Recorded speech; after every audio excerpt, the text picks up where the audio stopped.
I'm Robert Schiller, and you're watching Whose Time?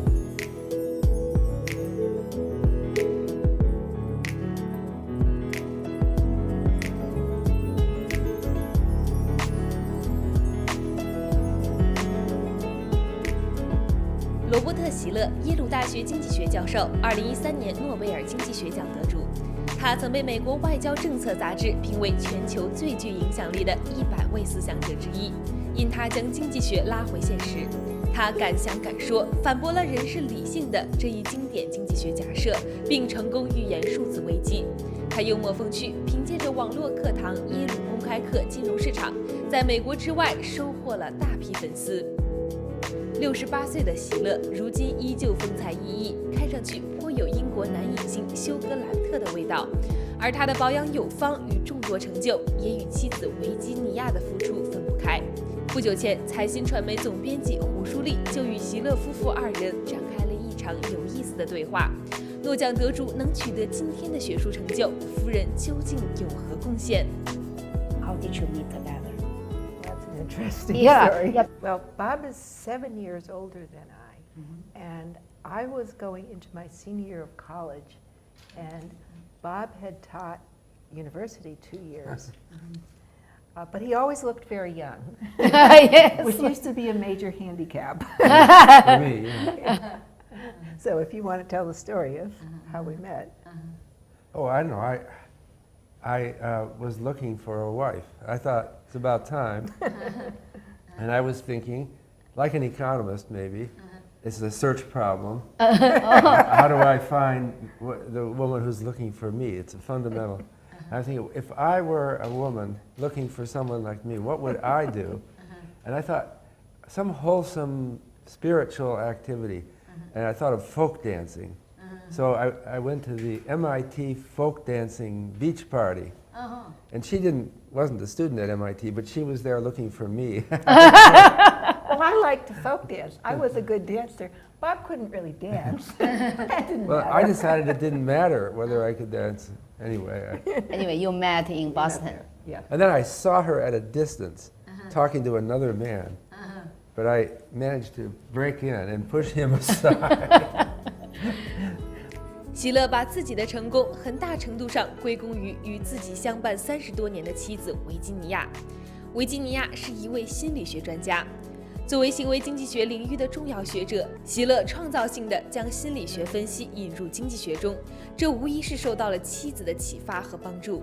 So when came to the behavioral finance, Jeannie was one of your biggest influence. Definitely, yeah, because Yeah. I wasn't into it then at all. Bob didn't think much of psychology when he met me, although I did tell him some studies on our first date, he tells me. Really? So Bob, before you met Jeannie, you didn't think about behavioral.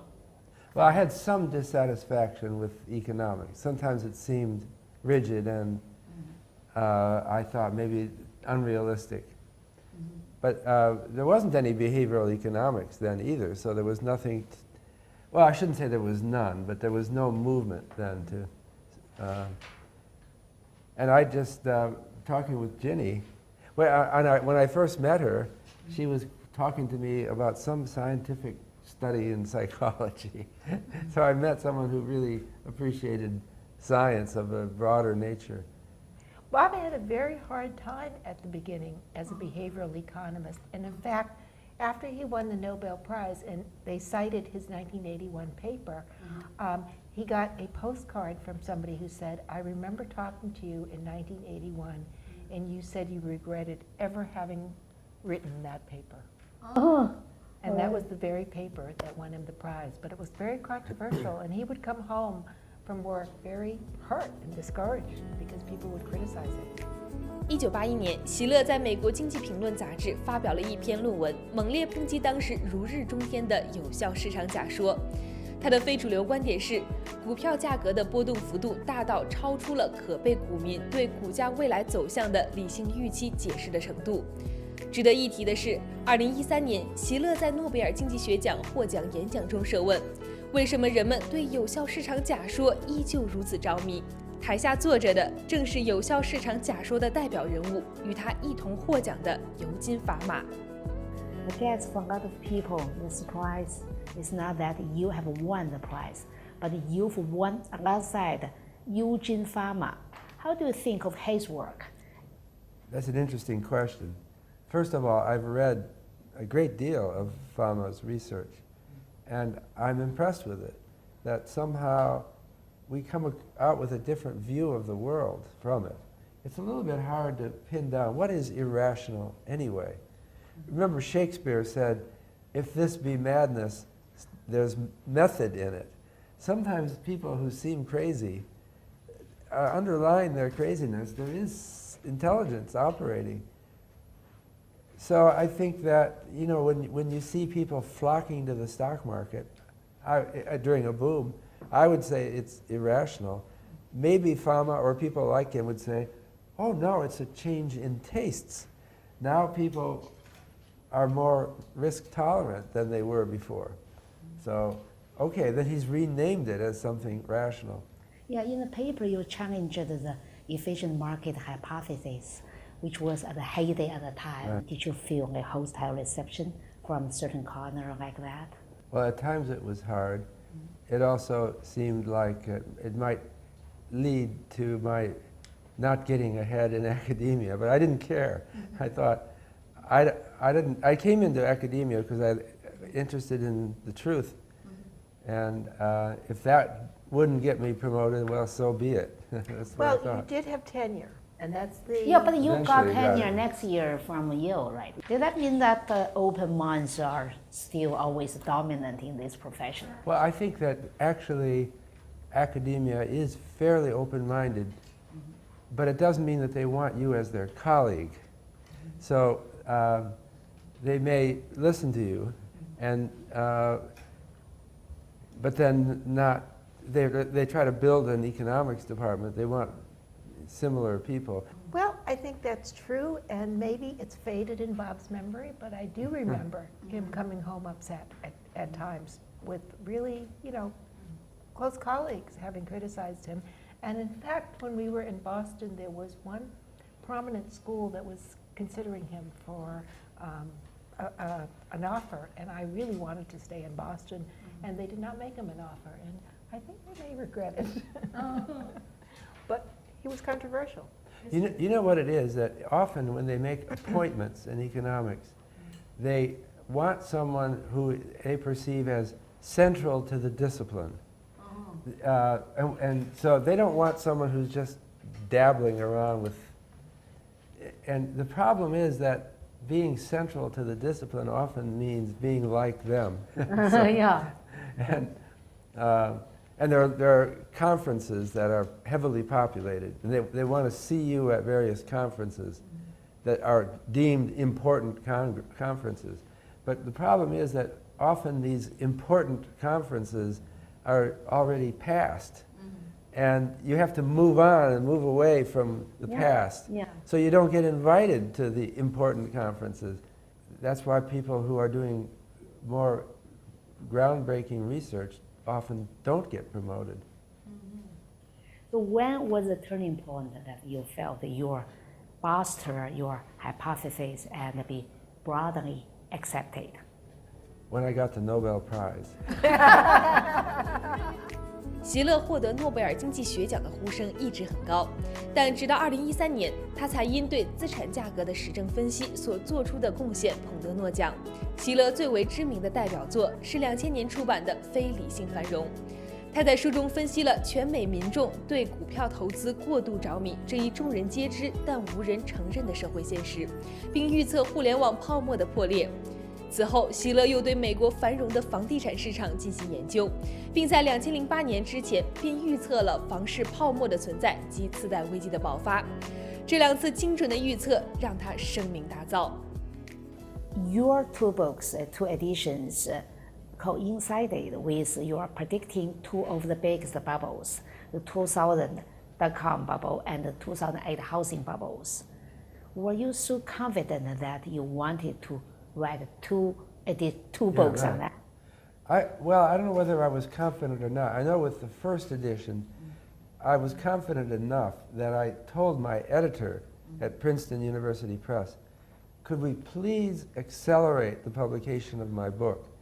I had this feeling, that worry that the stock market, I've written a book predicting a stock market crash, and the crash might come while it was in press before it came Well, out. not only while it was in press, while he was writing it, everything else stopped. Bob said, I've got to get this out before the stock market crashes. And in fact, I then read it through very carefully because I thought this is going to be a very important book, and I'm the family editor. So I made all sorts of changes, and he came out with really a wonderful book, 1 month. It came out in the same month as the peak of the market. So we got it out in time. I have to thank my editor as well as my wife for help in getting this So out you there. edited the book. I edited the book. Oh, Yeah. so you work together. Yes, Yeah. yes. I remember you too. You published some essay together. We wrote one article together Right. called Economists as Worldly Philosophers. It was a method piece about how economics should proceed. And the basic message, as I would put it now, maybe you would explain it differently, is that economics requires broad thinkers who read multiple disciplines. The assignment was, or the goal was to write an article about economics as a moral science. And I said, Bob, how can you say it's a moral science if it failed to predict a crash that hurt so many people? Okay, so that's how we kind of shaped the article, that it really has to be a science that understands a broad range of fields and integrates them and prevents these human tragedies, because so many people were hurt. Jeannie, Bob went through all the crises. How did this crisis change him and his, in your view, changed him? Well, I think he slowly grew in confidence. He became a public figure, which was very different than the man I married. And you know, his skill in public speaking, which I'm very proud of him for. Bob was a little bit shy, right? He was very nervous. He was very nervous, and I was embarrassed. I thought, oh gee, but he's gotten so good, and so I think that's also inspirational. No, I didn't. I can't take credit for that. I think that, you know, I think skills are learned. I think people acquire, you know, through experience. So you do 3 works together, as a working mother, right? Working mother, as a mother, as your own clinic psychologist, and also as the editor of Bob. Together, Bob and also 2 boys as well. They always come first. I get a request, Mom, could you edit this paper by Thursday? Yes. You are my son, yes. 席勒夫妇有2个从小麻烦不断的儿子，大儿子好动不爱学习，小儿子有读写障碍。但在作为儿童心理专家的母亲的培养下，2个儿子最终都考入了美国顶尖名校。席勒夫妇此次中国之行的另一个目的，便是为了推荐维吉尼亚的新书《奖励出好孩子》以及他的育儿经。You got your PhD degree the same time your second son was born, right? Right. It was always really hard time. It was a hard time, and I was fortunate that I was in a field where I could work part-time. But then we had challenges with our children, and our older son took after his father and was a very active child who did not like to Like his father. like his father. The apple does not fall far from the tree, and but he was not an eager student, and my younger son had a serious reading disorder, quite serious. He could not learn to read a regular way, and we had to figure out what was going on and get him. He actually went to a special school for 4 years. It's a real kind of disease. He couldn't tell a 5 from a 2. Yeah, he couldn't tell them apart. There was something really not right. But He why? couldn't tell them apart. Why he could become this? Why? There is a theory that it may be that some areas get more developed and that there's more creativity or more skill in certain areas, but that reading area of the brain is underdeveloped, and that you really need to spend, just like you have to go to the gym and really work out to build muscles, you have to really work and build that area of the brain, which he eventually did. I mean, he's getting his PhD in philosophy from Princeton University. Oh, Really? So everything is normal actually for him, even from the beginning. Well- He was physically normal. He was physically healthy. He was a smart kid, although he thought he was very dumb, which is what happens when children can't Yeah, learn so to did read. I, yeah. Well, I could read, but I had problems in school. And Bob, you didn't think you were very bright. No, I thought I was going to fail the first grade. I remember in the first grade, when I was 6 or 7, I had this teacher assigned a little girl to help me. I couldn't do arithmetic. I don't know why I couldn't do arithmetic at that age. And I was very sloppy. My handwriting was horrible, and my teacher was very harsh on me, actually, and made me feel inferior. When he was in elementary school, he was a very poor student. He talked too much. He got out of his chair, and his teacher once threatened to tie him to his chair. Yeah, I was And very I- restless. Yeah. I hope the story gives some hope to some Chinese parents whose children are not behaving so well in elementary. Yeah, I was And very I- restless. One can succeed in life. In fact, it's important. I think his mother didn't, punish Didn't him pressure me, yeah. and didn't pressure him and accepted him for who he was.